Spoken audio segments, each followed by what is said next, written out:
একবার চিন্তা করে দেখেছেন, এতদিন আপনি মা বাবার সাথে আছেন, 2 ভাই 3 ভাই মিলে একসাথে বসবাস করছেন, কোনো ঝামেলা নাই। কিন্তু যেই মুহূর্তে একটা বউ ঘরে আসলো, তার কিছুদিন পরেই ঘরের মধ্যে ঝামেলা শুরু হয়ে গেল। কিন্তু কেন? একটা বউ ঘরে আসলেই কেন এত ঝামেলা হয়? একটা বউ সংসার শুরু করলেই, একটা ছেলেকে বিয়ে দিলেই ভাইতে ভাইতে ভেজাল, মার সঙ্গে ছেলেদের ভেজাল, বাপের সঙ্গে দূরত্ব, কি কারণে? চিন্তা করে দেখেছেন? বউ আসার পরেই কেন সংসারে ভাঙন লাগে? বউ আসার পরেই কেন প্রশ্ন ওঠে? বউ আসার পরেই কেন এত বেশি দলাদলি, রেষারেষি, এত বেশি পারিবারিক রাজনীতি আমরা দেখি? চিন্তা করেছেন কখনো?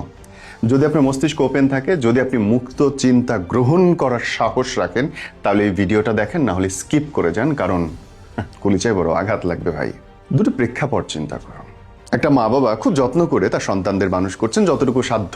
তারপরে একটা ভাইয়ের বিয়ে হলো, বিয়ে হওয়ার পর যখন ঘরে বউ আসলো, বউ আসার কিছুদিন পরেই যেই ভাইকে বিয়ে দেওয়া হলো, সে বলতে শুরু করে, অভিযোগ করতে শুরু করে আসলে, যে তোমরা আমার সাথে এই করতেছো, তো ঠিক করছো না, তোমাদের সামর্থ্য আছে, তারপরেও দোকানের ভাগ আমাকে দিচ্ছ না, ওই জায়গাটা আমাকে ঘর করতে দিচ্ছ না, তোমরা কেন আমাকে আরো ভালো জায়গায় পড়াও নাই, কেন খাবারে মাছের টুকরোটা সবসময় ছোট ভাইয়ের পাতেই চলে যাচ্ছে, কেন যেই ঘরটাতে আমি থাকবো বা আমার পরিবার ভালো থাকবে, যদিও সেটা ব্যবহার হচ্ছে না, তারপরেও কেন তোমরা আমাকে দিচ্ছ না? যে টাকাটা পড়ে আছে, যেই জমিতে চাষ হচ্ছে না, যেই জমিটা একেবারেই অকর্মণ্য, যেখানে ফল হয় না, সেটা কেন আমাকে দিচ্ছ? কেন আমার প্রতি এত অন্যায় অবিচার করছো? কে বলছে? যেই ভাইটার বিয়ে হয়ে গেছে, বাকি দুজন কিচ্ছু বলছে না তখনও। তারা মনে করছে ওই বউটা আসার পরেই ভাই এই কথাগুলো বলছে, and that is true, এটা শতভাগ সত্যি। কিন্তু কেন? এই যে একটা বউ আসার পরে একটা ছেলে কথা বলতে শুরু করে, সে অন্যায় অভিযোগ করতে শুরু করে যে আমার বিরুদ্ধে এটা হচ্ছে, কিন্তু কেন? এতদিন তো ছিল না। খারাপ ভাবে নেবেন না, সত্যি কথাটা শোনেন। একটা মায়ের 3টা সন্তান, একটা বউয়ের 1টা স্বামী। আবার বলি কথাটা, একটা মায়ের 3টা সন্তান, একটা বাবার 3টা সন্তান, একটা বউয়ের 1টা স্বামী। ভালোবাসার তুলনাতে আমি যাচ্ছি না, সেটা সম্ভব না, কিন্তু অবস্থাটা কি? আমার একমাত্র তুমিই আছো, আমার দুনিয়াতে তুমি ছাড়া কিচ্ছু নাই, সম্ভব না। আর তোমার আমি ছাড়াও আরো 3টা অপশন আছে, আর 2টা অপশন আছে।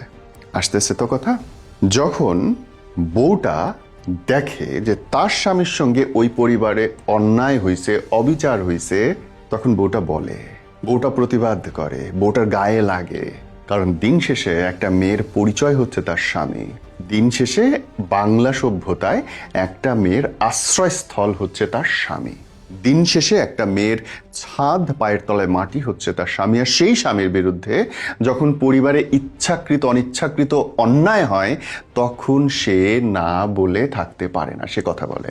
এতদিন ধরে তোমাকে ঠকানো হয়েছে, 3টা সমান ভাগ হওয়ার কথা ছিল।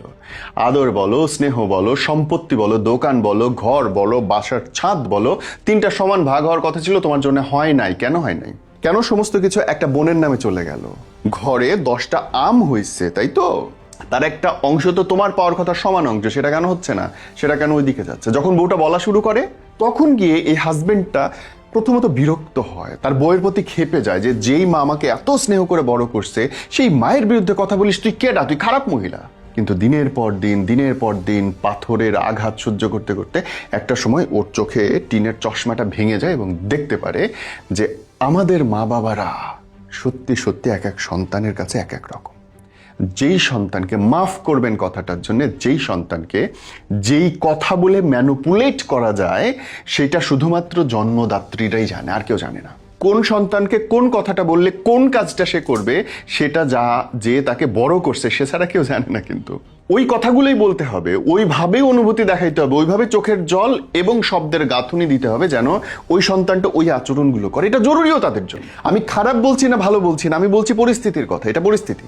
কোনো সন্তানের প্রতি হয়তো বলবেন আমার সমান অনুভূতি, হ্যাঁ, আমার সব বাচ্চাকে আমি সমান ভালোবাসি, কিন্তু আমি দেওয়ার সময় ছোট ছেলেকে বেশি দেই, আমি জমি দেওয়ার সময় বড় ছেলেকে বেশি দেই, আমি আদর করার সময় মেজর ছেলেকে বেশি আদর করি, বলবে। কিন্তু আমি সব ছেলেকে ভালোবাসি, কিন্তু আমি দেওয়ার সময় বড়কে দিচ্ছি, আদর করার সময় মেজকে করছি, খাওয়ানোর সময় ছোটকে খাওয়াচ্ছি। কেন ভাই? ভালোবাসলে তো সমান হওয়ার কথা, দান সমান হওয়ার কথা, উপহার সমান হওয়ার কথা, অধিকার সমান হওয়ার কথা, কথা শোনা, মানা, বিশ্বাস করা, প্রায়োরিটি দেওয়া সমান হওয়ার কথা। তা তো হয় না ভাই, তা হয় না।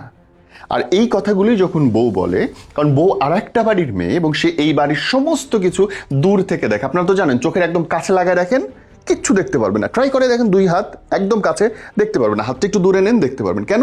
কারণ আপনি প্রভাব মুক্ত, আপনি দূর থেকে দেখতে পারা সম্ভব, সহজ।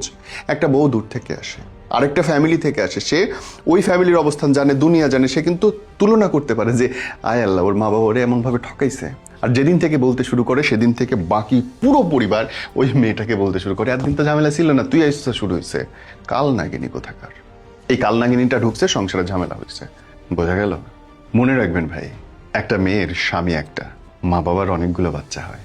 আর বউরা যদি স্বামীর জন্য কথা না বলে, বউরা যদি স্বামীর চোখ খুলে দেবার চেষ্টা না করে, ওই স্বামীর কোনোদিন উন্নয়ন সম্ভব না।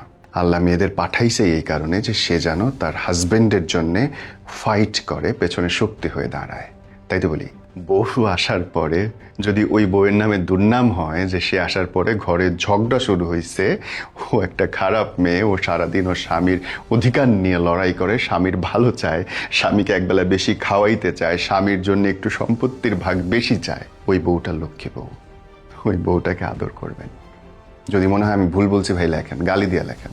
আর যদি সত্যি বলার সাহস থাকে, ভিডিওটা শেয়ার করেন।